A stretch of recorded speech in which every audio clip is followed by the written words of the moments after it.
Behind that perfect smile, she kept a secret for 60 years.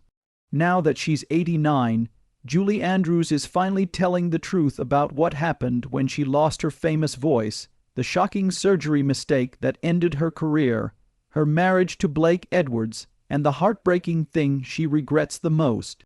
You won't believe what she's been hiding all these years. Julie Andrews was born Julia Elizabeth Wells on October 1, 1935. Her mother, Barbara Ward Morris, was a nurse.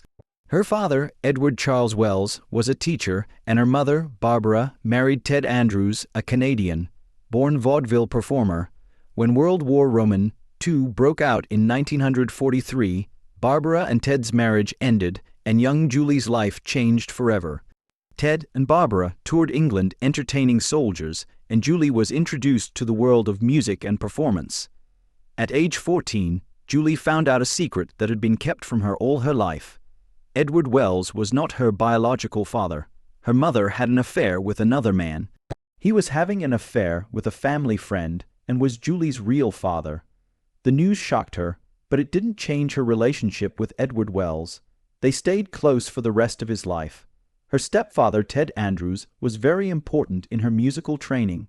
He quickly realized she had an amazing voice with perfect pitch and a vocal range far beyond most kids her age. He became her first teacher and helped her become a performer. Her Aunt Joan ran a dance school.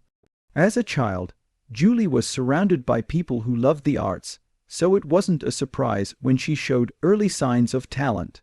When she was 8, she started formal training, studying under Madame Lillian Styles Allen, a respected concert soprano.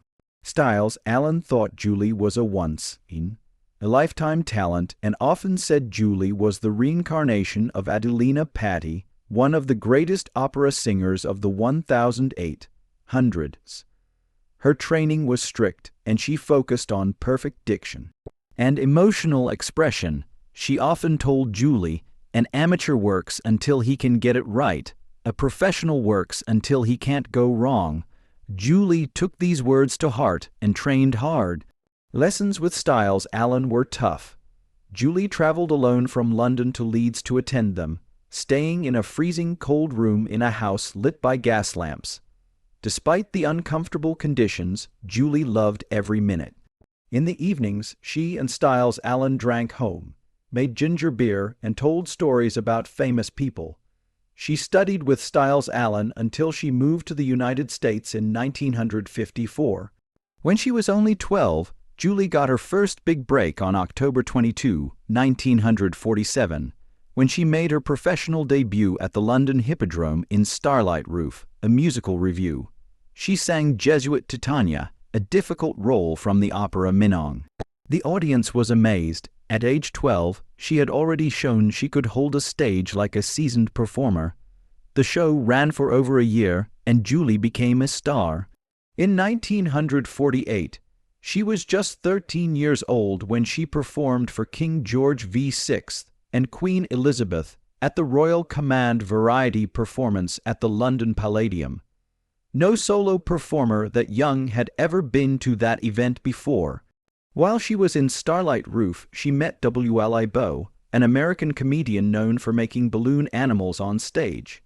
He often brought kids up to help with his act, and one night young Julie just started singing.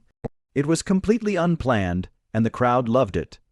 Was a small but memorable moment that showed how charming she naturally was. Julie made her official West End debut in 1948, when she was only 13. She played parts in pantomimes and musicals like Aladdin and Humpty Dumpty. Playing Cinderella was one of her most important roles during this time because it showed she wasn't just a singer. She could also act, giving a role warmth and humor, and setting her apart from other young performers. At the same time, she was becoming known on radio and TV, and she became a regular on BBC. She learned how to time her comedic lines by working with older performers when she was so young. It also gave her confidence and skills that would be very useful later in her career. Julie Andrews made her Broadway debut in The Boyfriend on September 30, 1954, at the Royal Theatre. She played Polly Brown, a young girl dreaming of romance on the French Riviera in the 1920s. The show had already been a hit in London, but Andrews brought something new to it. The actress's clear, natural voice and charming personality made her stand out on Broadway. Critics took notice, and in 1955 she won the Theatre World Award for Outstanding Broadway Debut. Her performance also caught the attention of some very important people. The producers of My Fair Lady were looking for someone to play Eliza Doolittle, a chignon flower girl who turns into a sophisticated lady. They needed someone who could handle the role's difficult songs and emotional depth, and Andrews got the part. The show opened on Broadway on April 15, 1956, and audiences saw Andrews improve every night, going from rough and unpolished to graceful and refined. Songs like I Could Have Danced All Night and Wouldn't It Be Lovely became instant classics.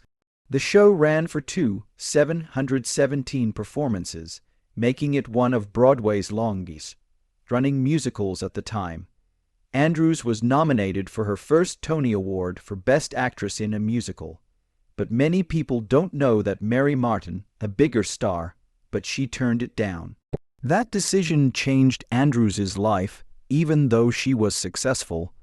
When it came time to make the movie version of My Fair Lady, they chose Audrey Hepburn instead of Andrews. It was a controversial choice because Hepburn's singing voice was dubbed by another singer, while Andrews had shown she could sing the songs perfectly. Many people thought Andrews should have had the role, but she moved on to something even bigger on December 3, 1960. She starred as Andrews played Queen Guinevere in the musical Camelot, which was based on the legendary kingdom of King Arthur. She performed with Richard Burton as Arthur and Robert Gould as Lancelot.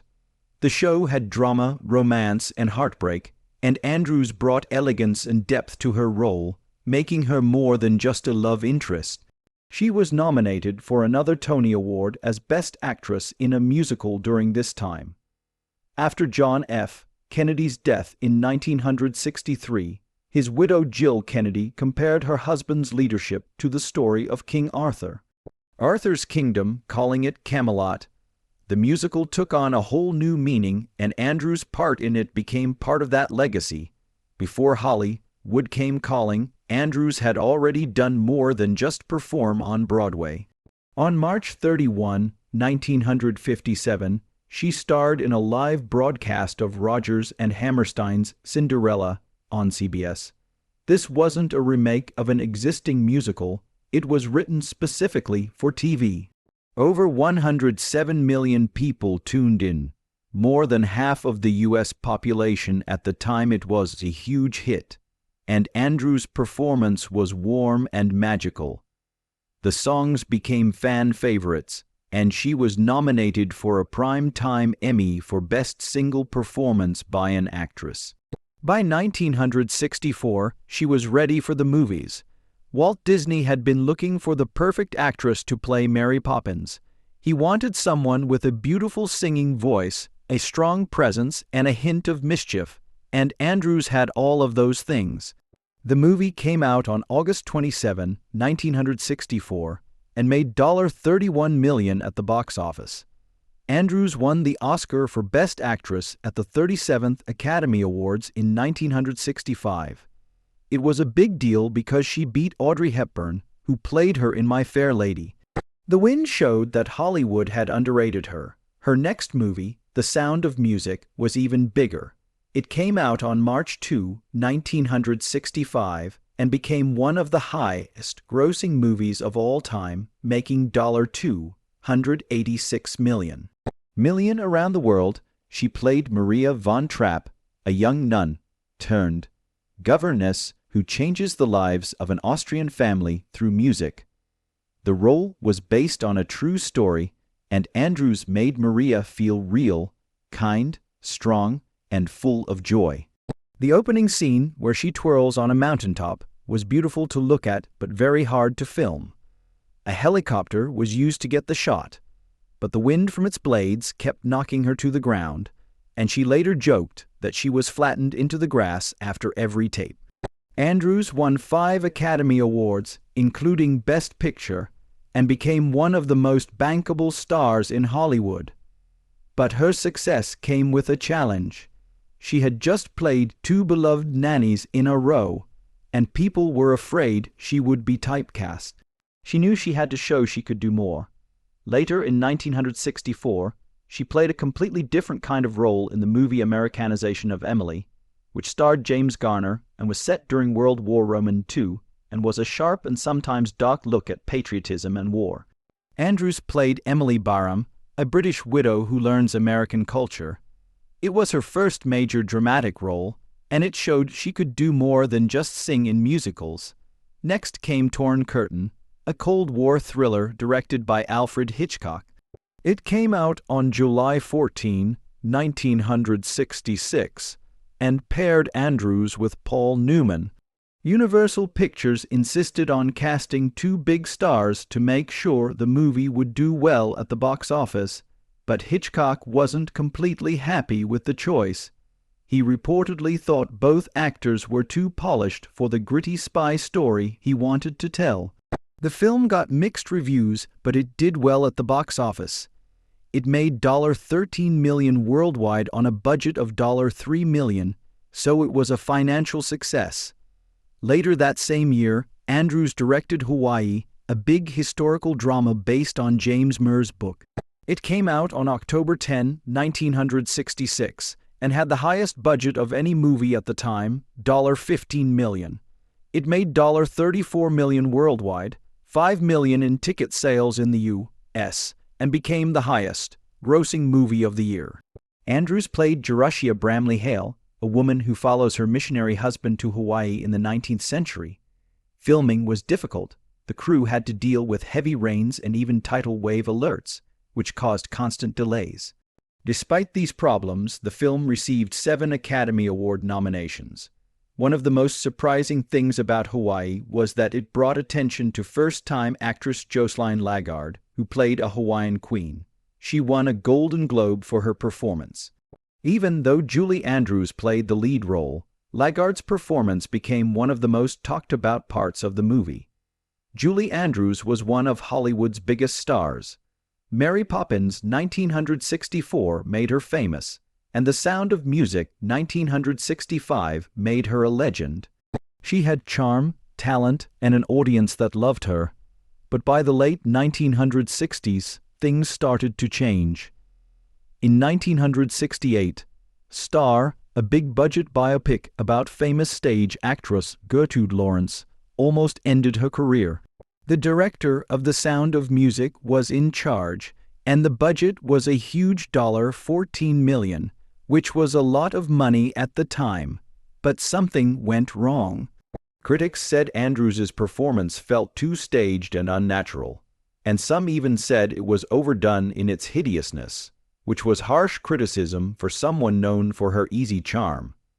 The movie bombed, and it became one of the most expensive failures in Hollywood history. Then came Darling Lily in 1970, directed by her husband Blake Edwards. This movie had even more problems. Reshoots took longer than planned, and the budget went up even more. Grew to $25 million, and Andrews tried to change herself. She swore on screen for the first time, and in one scene she performed a striptease, which shocked audiences who had always seen her as a good person. But it didn't work. The film bombed, audiences didn't connect with it, and it was such a big failure that it ended her time as Hollywood's biggest musical star. Interestingly, Andrews still got Golden Globe nominations for both films, and she was still respected, but that didn't change the truth. Hollywood was changing, so she had to do something new to stay relevant. In 1972, she started the Julie Andrews Hour, a variety show that let her show off her skills outside of musicals. ABC believed in her so much that they gave her a 5-year contract, which was unusual at the time. The show's premiere was on September 13, 1972. And it included musical numbers from her Broadway and film career, as well as comedy and special guests. Critics loved it, praising her charm, voice, and ability to do more than just sing. Ratings showed a different story. The show aired on Wednesday nights, competing with other major shows, and it had a hard time finding a big enough audience. After only one season and 24 episodes, ABC canceled it in April 1973. Then, just 1 month later, The Julie Andrews Hour dominated the Emmy Awards, winning 7 out of 10 nominations, including Outstanding Variety Musical Series. The show was a huge success, but it was already over.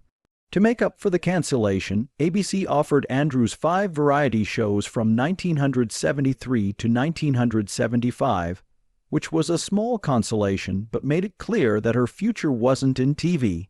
She needed a new path, and she took an unexpected one. She went to nightclubs, even though she was known as the world's most beloved nanny and governess. This was an unusual move, since nightclubs were usually for jazz singers and edgy comedians, not former Disney stars, but that's exactly why she did it. She needed to break free from her old image. In these performances, Andrews showed a new side of herself. Aside from singing jazz standards, she made jokes about Hollywood and even her own past roles. People saw her as more than just a musical theater star. She was smart, funny, and versatile, and critics praised her for being able to switch between Broadway ballads and jazz arrangements. Her nightclub performances gave her career a fresh start, and after almost a decade away from box office success, she came back in 1979 with the romantic comedy 10, directed by Blake Edwards and starring Dudley Moore and Bo Derek. The film was a huge success, making over $74 million in the US. It was exactly what Andrews needed. She then made 2 more risky movies. The first was Sob, a satire about Hollywood, in 1981. In one scene, Andrews shocked everyone by going topless, which was something no one expected from her. It was a statement that she could take risks and wasn't stuck in her past image. The second was Victor Victoria in 1982, which really changed her career. She played Victoria Grant, a struggling singer who pretends to be a male impersonator who worked in Parisian nightclubs. The role was groundbreaking because it explored gender identity and sexuality in ways that Hollywood had rarely done before. Audiences who had seen her as Maria von Trapp now saw her in a complex and daring role.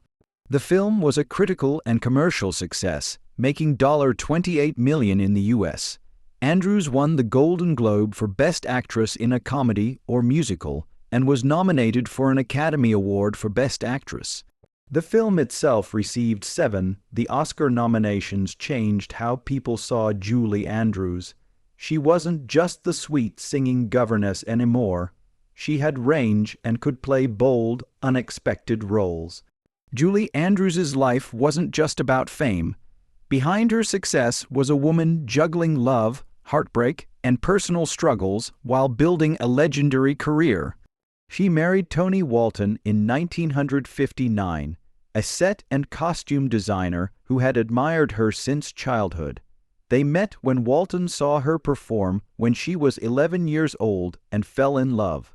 Walton even designed the costumes for one of Andrews's most famous movies, Mary Poppins, in 1962. They had a daughter named Emma Walton Hamilton. Everything seemed perfect, but success came with a price. Andrews was always working, traveling between Broadway and Hollywood, which was hard on her. By 1967, they were divorced, and Andrews was emotionally drained. She decided to go to therapy, which changed her life. Director Mike Nichols encouraged her to do so, and she did. Therapy helped her deal with what she was going through. She talked openly about her mental health years later, hoping that her story would help others. Not long after her divorce, she met director Blake Edwards outside of a therapist's office.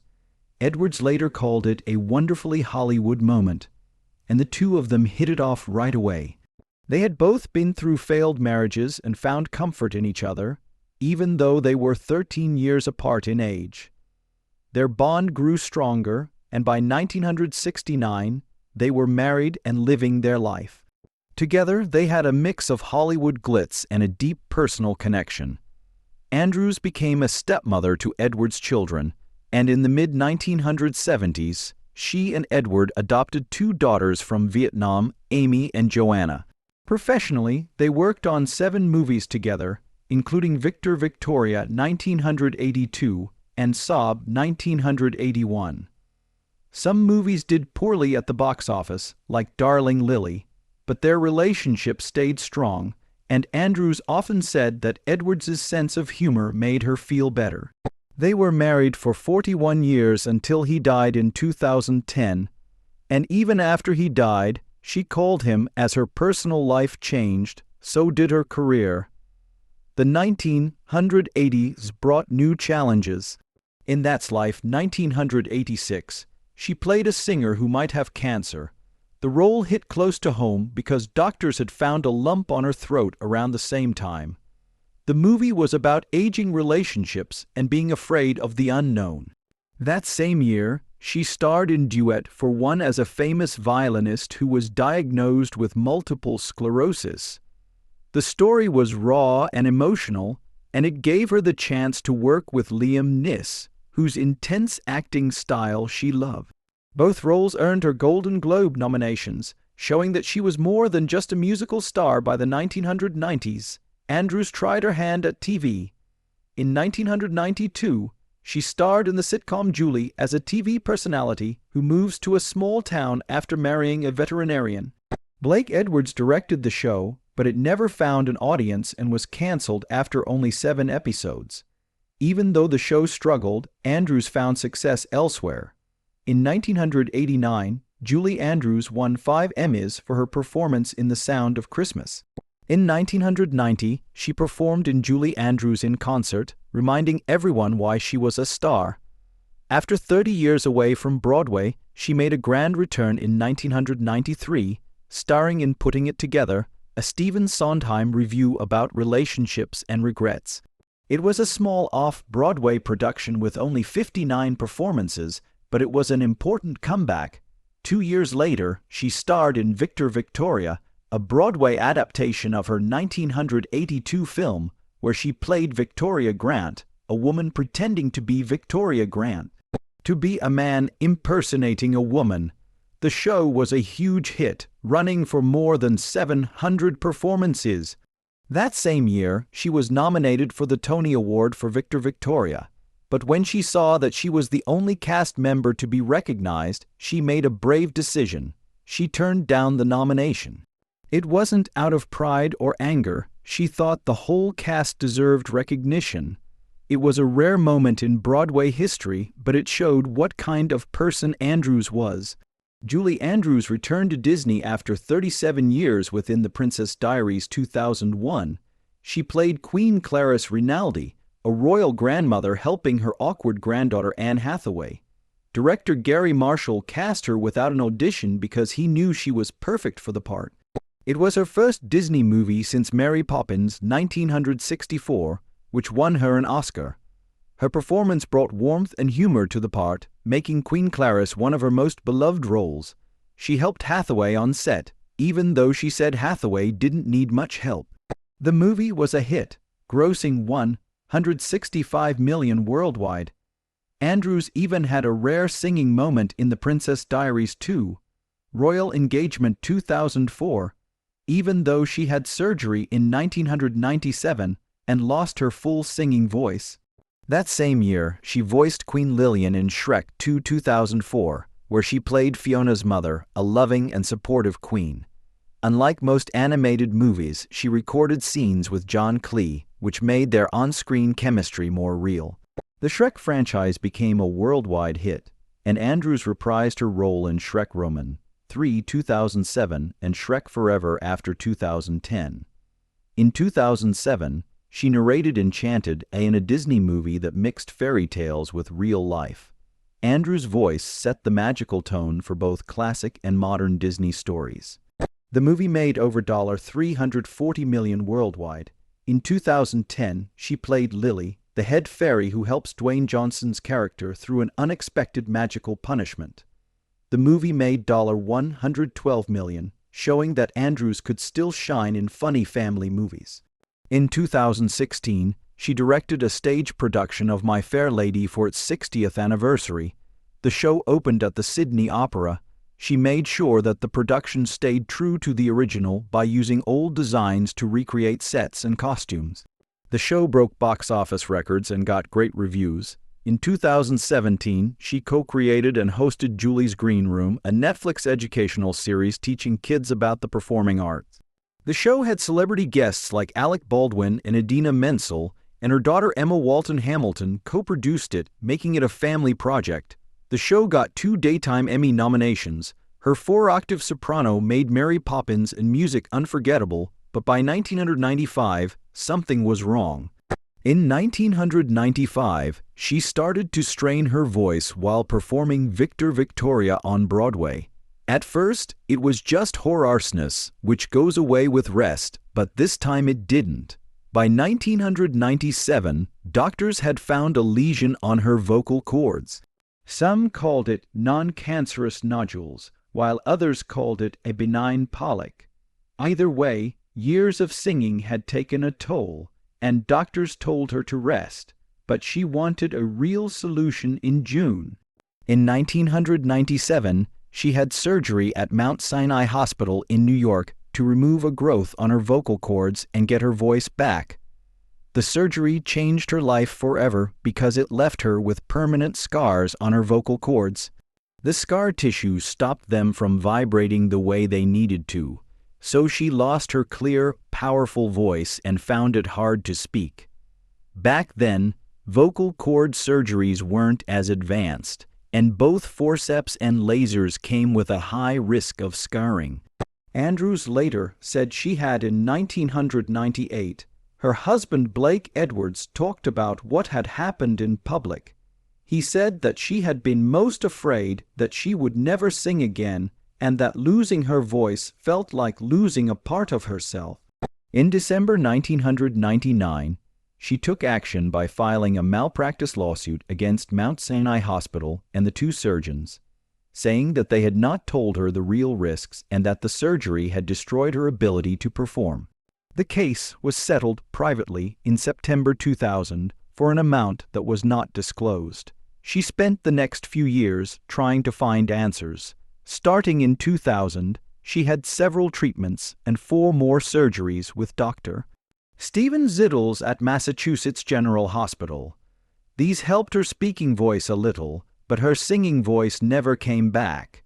In 2002, she decided to help other people, so she supported new research on vocal restoration at MIT and Harvard Medical School. Scientists were looking into laser technology and tissue engineering to help restore voices, heal her damaged vocal cords. She refused to go away and found a new passion in writing with her daughter Emma Walton Hamilton. They co-wrote a series of children's books, but no matter what she did, she couldn't get over losing her voice.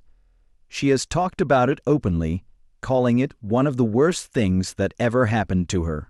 Julie Andrews may have lost her voice, but her legacy will live on forever. The world will never forget her, voiced